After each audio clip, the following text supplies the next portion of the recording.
Hello and welcome to the Crooked Letter Sports Podcast, the show about Mississippi sports and the folks who play them. I'm Tyler Cleveland. I'm joined as always by my co-host and dad, Rick Cleveland of Mississippi Today fame, who just did the math and realized that he worked, ladies and gentlemen, like a 40-hour weekend, which is like got to be the first time in, what, a decade? It's a while.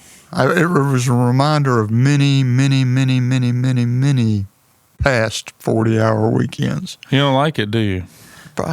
You prefer not? I've gotten used to not working 40-hour weekends, to be honest with you.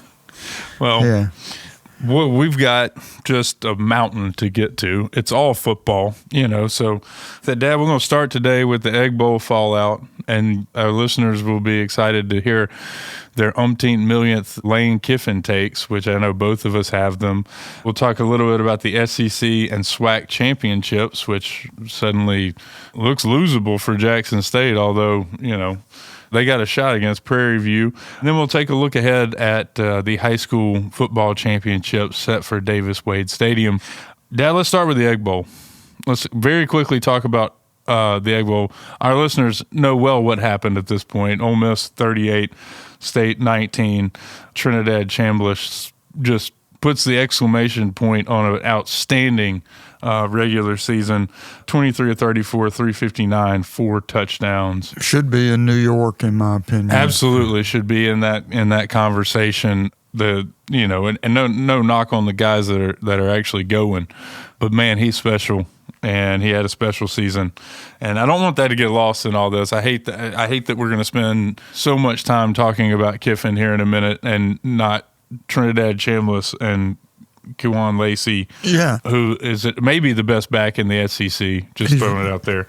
He's really good. If the Missouri back's not the best, he's the best. That's right. While we're talking about Chambliss, can we just and we won't be long on it.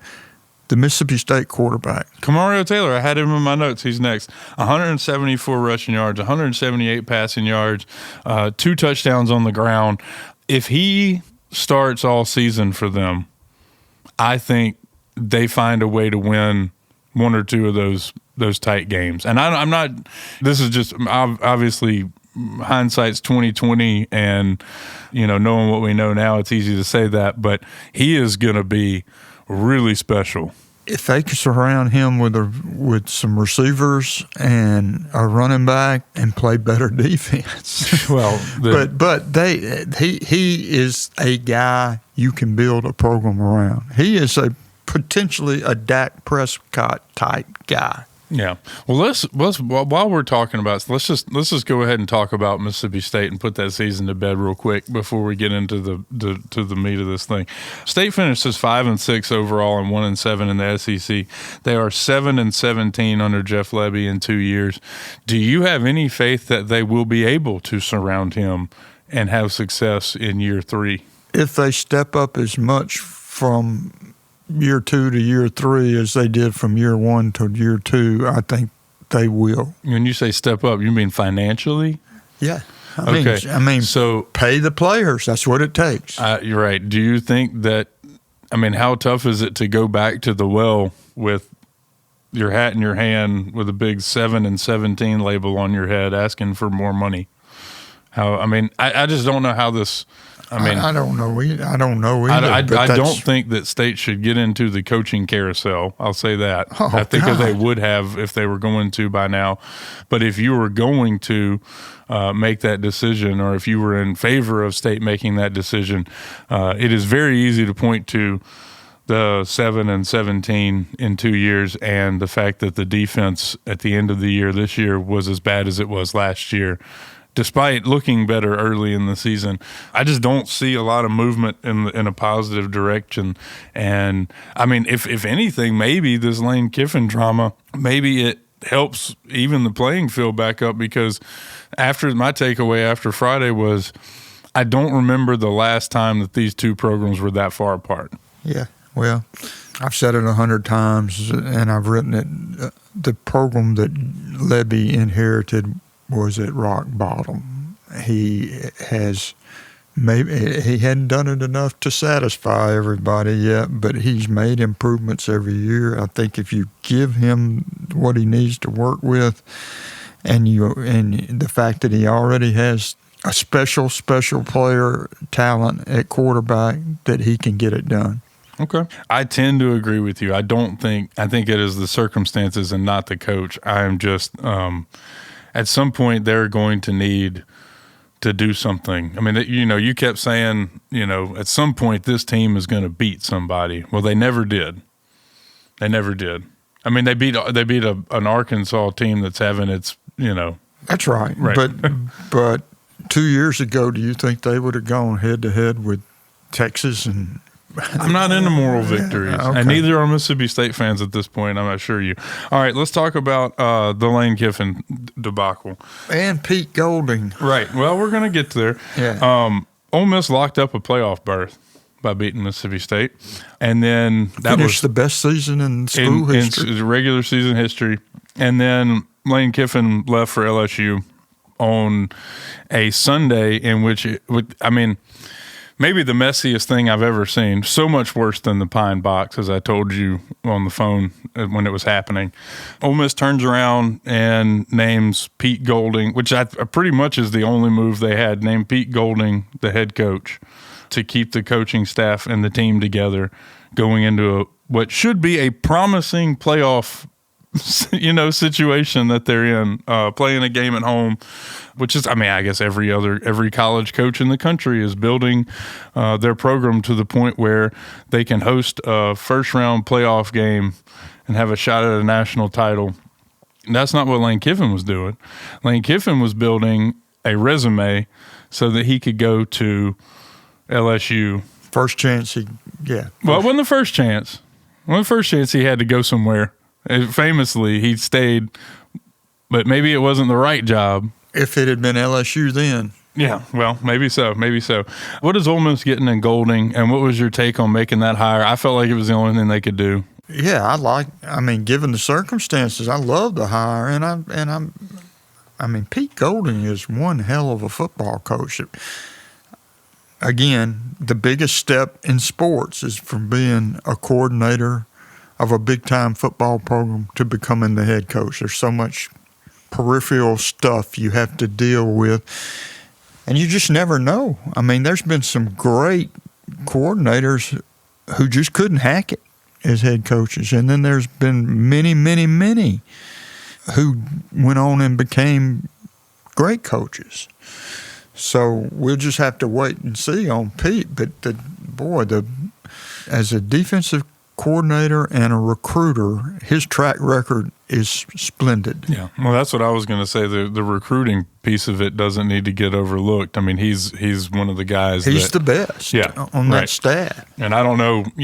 We'll see how it works out with the portal and all that. I think none of us know what it looks like with Pete as the head coach at this level with all of the new nuances of college football. So going to reserve judgment, obviously until we get a little more time under our belt than 1 week when we're not playing games.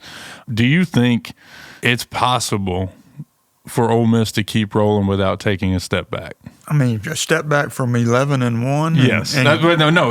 Keeping it going in the same direction it has been going for 4 or 5 years now. Well, again, I've written this so often that I almost feel like I'm beating a dead horse, but it's not just Kiffin that did this at Ole Miss.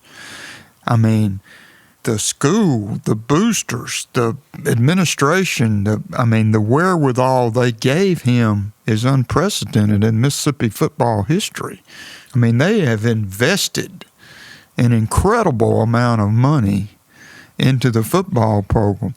If they continue to invest, yes, I think they can keep it going if he's the right guy, and I think there's a damn good chance he is. Okay. Well, on that point, Dad, I was going to tell you, I don't know who the Speaker of the House was when they passed the bill that built the interstate system. I just know it's the Eisenhower interstate system, if you know what I mean. If you're the head guy, you get the credit. But I agree with you. I think I think obviously a lot of people have contributed to the success of the program. An underrated person in all this is Walker Jones. Yeah.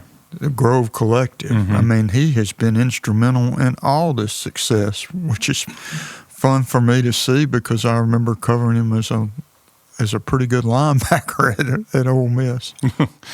Let's see. Let's get these Lane Kiffin takes out in the open. I'll go ahead and I'll just start with this.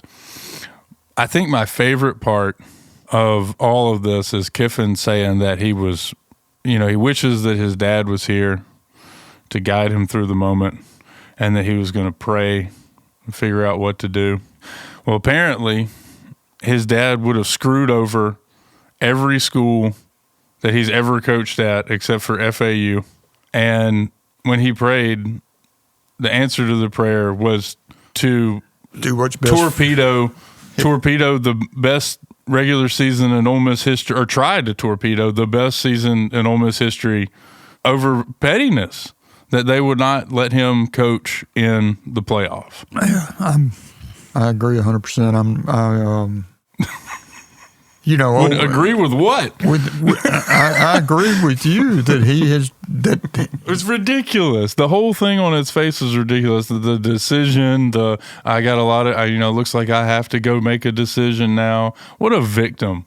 What a victim. Well, I tell you what's ridiculous is somebody like Nick Saban saying that Ole Miss should have allowed him to coach in the playoffs because here's a guy who fired him a week before the national championship because game. He took a different job and stopped showing up for meetings and didn't prepare the team for the national championship. It's the most ludicrous thing I've ever heard. Well, not to harp on this, but I mean, the man's words are just, it's worse than snake oil. I mean, when he's at the airport and he's doing the interview and they say, why? Why did you, why are you going, you built this championship caliber team, why are you leaving to go try to build a championship caliber team? And he says, he talks about his dad's funeral and how, all the different places that he had coached, at least a couple people from each place showed up to pay their respects to his dad because he was able to impact all these different places, and how he felt like, he had given Ole Miss a good 6 years and he's been at these other places and blah, blah. It's like, yeah, but they don't come to your funeral if everywhere you go you get chased out of town with pitchforks and torches. That's not how this works. You don't get to just go around and burn the boats every time you leave somewhere and then get your flowers. That's not how this works. Yeah, it ain't going to work that way for him, I can tell you No. This man had 5 10-win seasons at Ole Miss, including an 11-1 season, and delivered the first ever playoff berth for this program. And his name is dog crap in Oxford. Okay, I can't say what I want to say, but it's terrible. Or Snopes. It's terrible. Yeah. All right, $13 million a year at LSU. Did you see the incentives based on Ole Miss's college football performance in the playoff performance? No. He gets his bonuses from LSU based on how Ole Miss does in the playoff. If the first round, he gets $150,000 for the first game, $250,000 for making it past that. He gets $1 million from LSU if Ole Miss wins the national championship this year. I need Jimmy Sexton. That's what I need. I need Jimmy Sexton in my life negotiating everything for me. I'm talking about DirecTV payment. I'm talking the Jackson. I want Jimmy Sexton on the phone with Jackson Water negotiating for me. This man, you mentioned Nick Saban and Kirk Herbstreit and all these guys that Jimmy Sexton represents. So never has the control that law firm has over the perception of everyone and everybody who watches college football been more obvious than it was on Saturday morning, when these guys who previously had a shred of dignity hoard themselves out on the Saturday morning show saying that Lane Kiffin should be able to coach Ole Miss. What it brought into light for me was the E60 documentary on Lane Kiffin was PR. It was a puff piece. It was a puff piece. It was PR. It was made up BS. about his changed, how he's changed as a person and really grown. This was all to position him in a place to get him this job, to get him this deal and this job. And it was orchestrated by his agent through his other clients and cohorts and contacts at ESPN. And then the icing on the cake was that Saturday morning where any Ole Miss fan with a pulse and an idea of what was going on was screaming at their TV. Yeah. The only person who didn't have that tape, you notice, was your favorite guy, Pat McAfee, who I say that in jest because you can't stand him, but he's not a Jimmy Sexton client, and he didn't think that Lane Kiffin should coach in the playoff. The very thought is ridiculous. Of Ole Miss having the LSU head football coach Ole Miss in the playoffs is the most absurd thing I've ever heard. I mean, can you imagine? Ole Miss is practicing for its second round playoff game against Ohio State or somebody like that. And like they're scheduled to practice from 1 to 3, and at 2:15, Kiffin starts tweeting about a guy who's flipped to LSU in the portal. It would happen. Absolutely, it would happen. Yeah. And I want to say one thing before we go any further, and before we get off. How do you really feel, Tom? I am glad that Lane Kiffin called Ben Garrett and apologized to him on Saturday, because he was way out of line to approach him like that after the game. And on top of everything else, Ben Garrett 100% right. Lane Kiffin, you can't fix him. He is going to be this way. There's an old parable. There's an old parable about a scorpion and a frog. You ever heard that one? No, I've heard the one that Garrett used. Well, yeah. Let's do the scorpion and the frog. Okay. They're on the side of a river. The scorpion asks for the frog for a ride across the river. The frog says, "Why should I take you across the river? You'll sting me and kill me." And the scorpion says, "No, I can't do that because we'll both die. Why would I sting you if it means I'm going to die?" And the frog says, "Well, that makes sense." So they get halfway across the river. Scorpion stings the frog. They're both fixing to sink and to die and drown. And the frog says, "Why did you do that?" The scorpion said, "You should have known. It's my nature." Yeah, right. Well, boy, that is such a more wholesome version of what we're talking about. Because let me just tell you, I mean, at least nobody dies in the other one. But man, so he was right. Ben was right. It's his nature. It's who he is. The whole ESPN piece about him being a champ, all the columns that people wrote about the hot yoga and church and family and all this. Not true. That's untrue. Lane Kiffin is Lane Kiffin. He's always going to be Lane Kiffin. I said it when he took the Ole Miss job. I'll say it with the LSU job. It will not end well. Probably not. I'm kind of interested to see what happens at LSU. We're really interested in that first SEC game next year in Oxford. Man. Have they ever had, like, Secret Service protection? Well, you remember in Tennessee them, what it was like when he went back there for the first time. I mean, it was, gets crazy. Yeah. Well, I don't know. Can we talk about the high school football? We can. Just wanted to put that to bed because I knew both of us had a lot. You have already written so much, and I have just kind of been silently stewing about it for some time. Before we move to the high school championship, we do need to talk about a couple other things.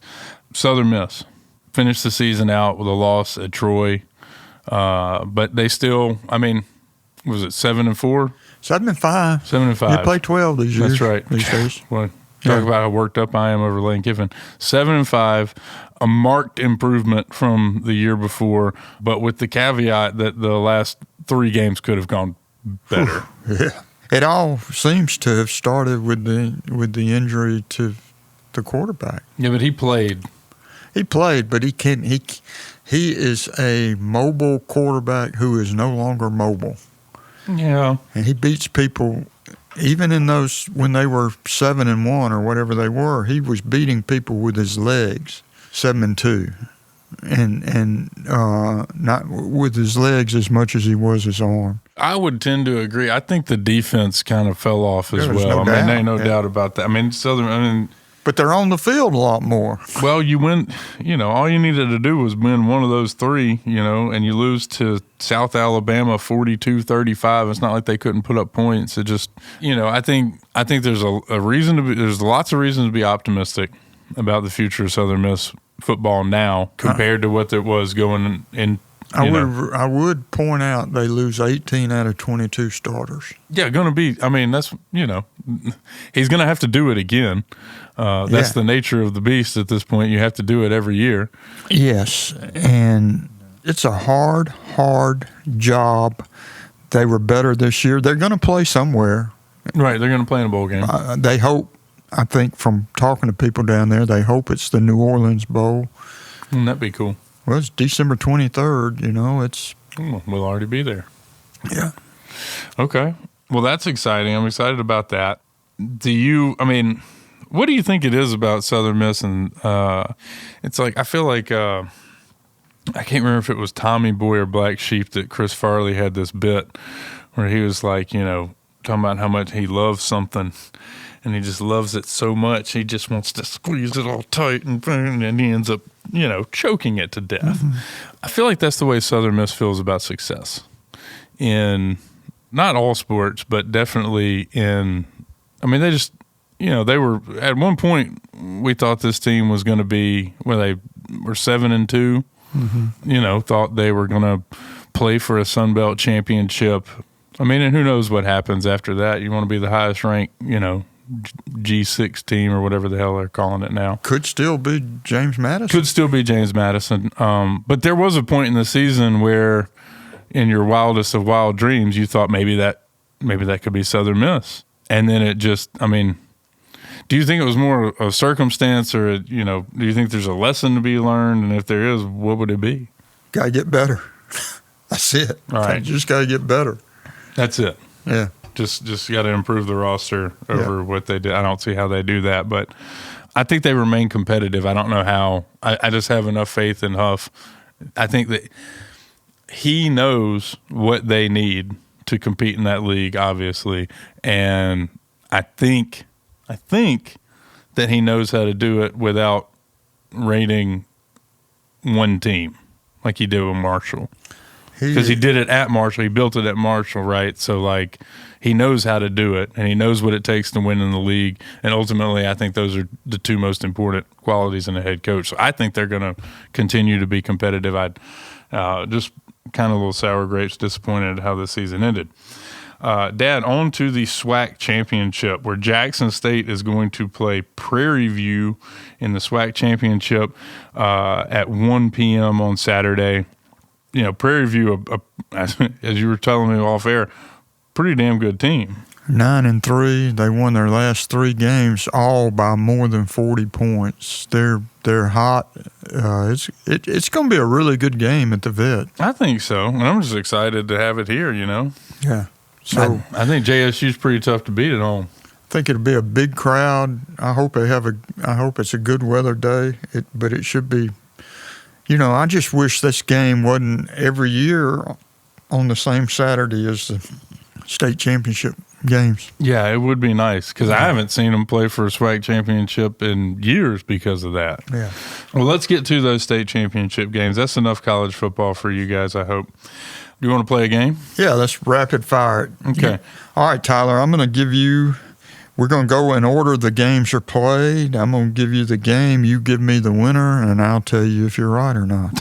Fair enough. All right. Thursday, my favorite game of the year, the Class 1A championship game. At 4 p.m., it'll be Calhoun City, who's 12-1, against Simmons, who's 12-0. I have no idea, but I'm going to tell you, I'm going to pick one. Don't worry. I have no clue who's going to win this game. It's because I know almost nothing about Simmons whatsoever. Like I told you on the show last week, you don't know what you're going to get with them, but you know they're going to have some dudes.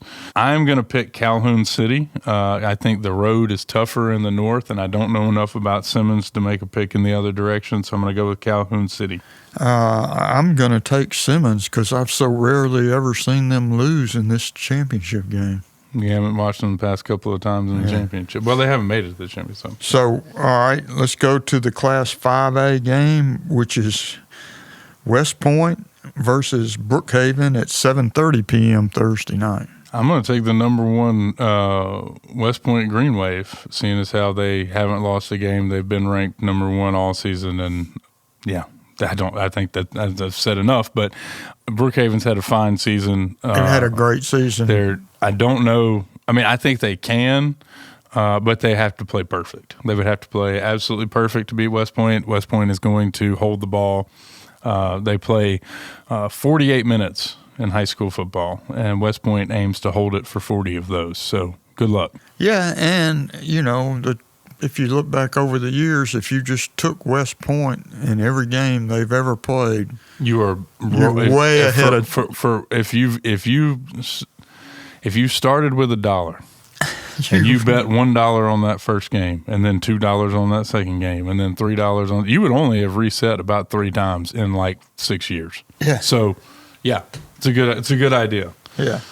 All right, let's move on to Friday. I too would pick West Point. Friday, 4A game, 4 p.m. Kosciuszko versus Columbia. What a matchup! Kosciuszko's 13-1, Columbia's 14-0. I felt like we misspelled Louisville, but they're not here. Yeah. Congratulations to Kosciuszko for finally, breaking the stranglehold that Louisville had on 4A North. One hell of a season to do it. 13-1, great season for them. I'm picking Columbia. I just feel like the story is about to come full circle with them. As you recall, their last game of the chip builder back here the first time was a loss in the state championship to Louisville. And he's back there at Columbia. They're back in the state championship game, and I'm going to pick them. I'm going to take Columbia too. Far be it from me to pick against Walter Payton's school. That'll have a lot of bearing on this game this weekend that right. Walter Payton went there. Class 6A, 40 years 7:30 p.m. And you don't even have to ask who I'm picking, but it's Warren Central versus Hattiesburg. They're both 11-2. I'm a Hattiesburg High graduate from 1970, and I'm picking the Tigers. Boy, I would love to see Hattiesburg win it. It'd be a lot of fun. That program's, it's been fun to watch for so many years, but to see them finally get over the hump would be really cool. I'm picking Warren Central. I knew you would. Well, I mean, they're good. They're always good. Yeah, and Josh Morgan at Warren Central does. He's such a nice guy. He's so easy to pull for.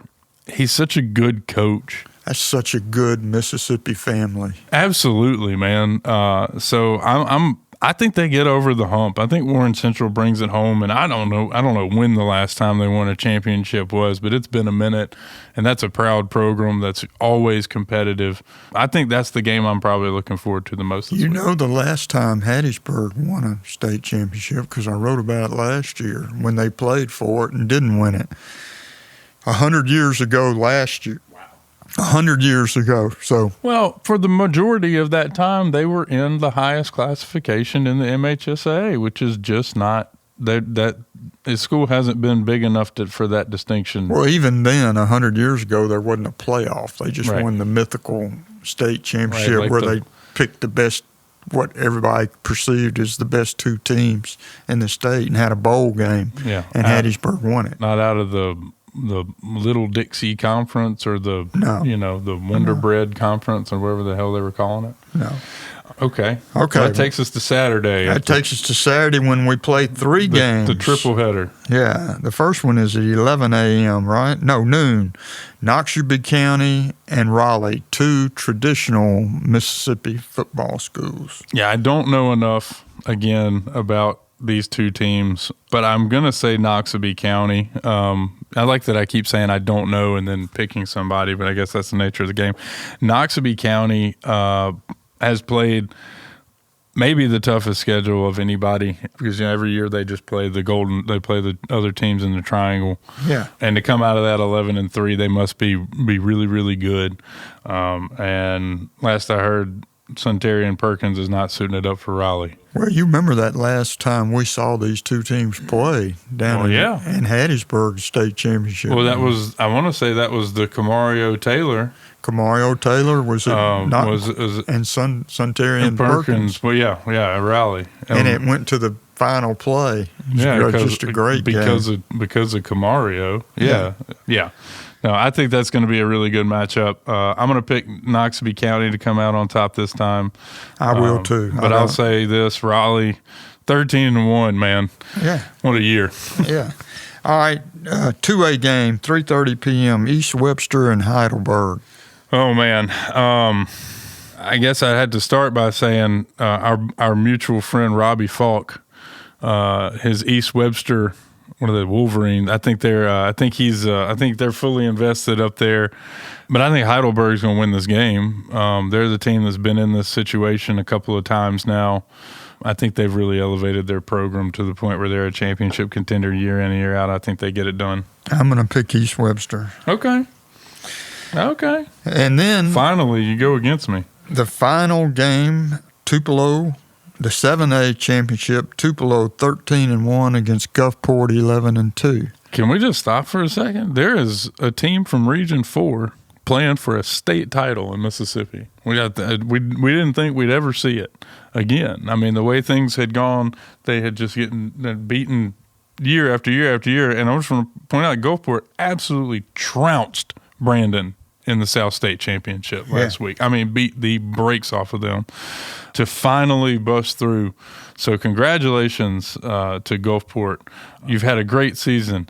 Not going to end well. That's my take. I think Tupelo is going to run roughshod over Gulfport, and I think it will be the finishing touches on a fantastic season for J.J. Hill. Well, you remember after we watched Tupelo dismantle Brandon in the first game of the season, I said, there's your state champion right there.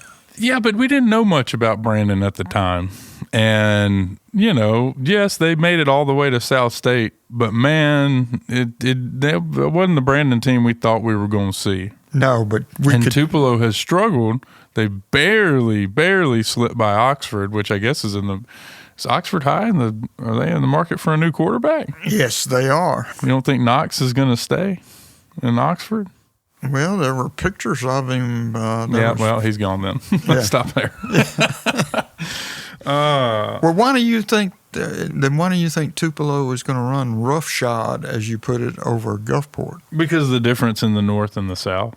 The South is obviously a lot easier path this year, and a lot of Gulfport went 11-2, but 4 of those 11 wins are against teams that they easily should have handled. Well, I will pick I'm not going to pick against Tupelo because Why would you? Back in August, I said they were going to win the state championship, so yeah.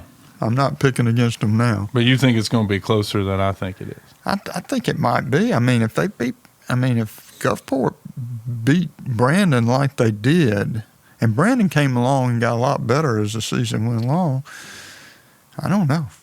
I just don't know. I don't know if a win at home over a 7-win Brandon team's enough for me to say you're going to hang with Tupelo. I think Tupelo is. I think they've been the best team, other than obviously they didn't beat West Point. So outside of them, I just think that Tupelo has been the best team in 7A all year, and I think they'll prove it again at 7 p.m. on Saturday at Davis Wade Stadium. I'm excited to watch all these games. Boy, it's going to be a busy weekend. Yeah. You gotta get your thumb ready. It's gonna be another 40-hour weekend. A 40-hour weekend of watching football on your couch? Oh no! Yeah, please no. So one more thing to end the show, we got to pick this SEC championship game. All right, I'll let you go first. Alabama. You're gonna pick Alabama. I mean, they beat them the first time in Athens. Yeah, that's probably why I should pick Georgia. But no, I'm going to pick Alabama. They're playing really well. They're extremely good. Our Meridian guy is And our Ocean Springs guy. Yeah. Bray Hubbard was the one that forced that fumble to win that game against Auburn in the Iron Bowl. Yeah, we're talking about two of the best players on Alabama's teams are Mississippi kids, the running back Hill from Daniel Hill from Meridian. and Bray Hubbard from Ocean Springs. From Ocean Springs, yeah. Two terrific guys. Two former Scorebook Live high school players of the year from Mississippi, and the same team over there at Bama. Picked by who? I don't know. Some guy who used to work there. Yeah. I will say this before we move on. The Iron Bowl, man, came down to that play. That I don't understand why the Auburn receiver didn't zig when he zagged at the end. I mean, he cut back in. There's no time left. You're out of, you got no timeouts or whatever. You're trying to preserve time. You catch a ball on the outside. The out of bounds is right there. And he cuts back in and gives Bray the chance to knock that ball loose. Disappointing into a great football game, that Iron Bowl. I will be interested to see where DJ Durkin winds up.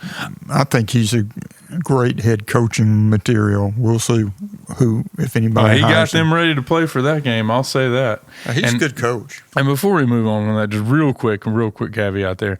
As I said during that game, somewhere there was an Oregon fan or a Notre Dame fan talking about, look at everybody thinks Alabama's so great. Look at them struggling with a 5-win Auburn team. They just have no idea what it takes to go on the road in the SEC and win a game, especially that game. They just have no idea what that's like, and I don't want to hear it because the last 3 games, Auburn-Alabama games, had been decided by 3 points. Yeah. And, it doesn't matter that Alabama is maybe the best team in the SEC and that Auburn fired their coach 8 weeks ago. Doesn't matter. Yeah. Doesn't matter. Right. Talent everywhere. So, I'm going to pick Georgia in the SEC championship game because I think it's extremely, extremely hard to beat Kirby Smart twice in the same season. And certainly won't disagree with that. And as good as Ty Simpson is, and I think he may be the best quarterback in college football, I think Gunnar Stockton is really good. If Simpson's 1A, Stockton's 1B. And I think they are, I think it's a great quarterback battle. I think it's two really good teams that – I will be honest with you, I don't think either one of these teams is as good as we have seen them be even in the past 3 years. But they're both really good. Well, they're not depth-wise as good because they can't stockpile players the way they in the pool. I know. Well, they want a parity, they're going to get it. But I think these are the two best teams in the SEC. I think the two best teams got in. I agree, and neither one of them can hang with Ohio State. Maybe, I don't know. We'll see.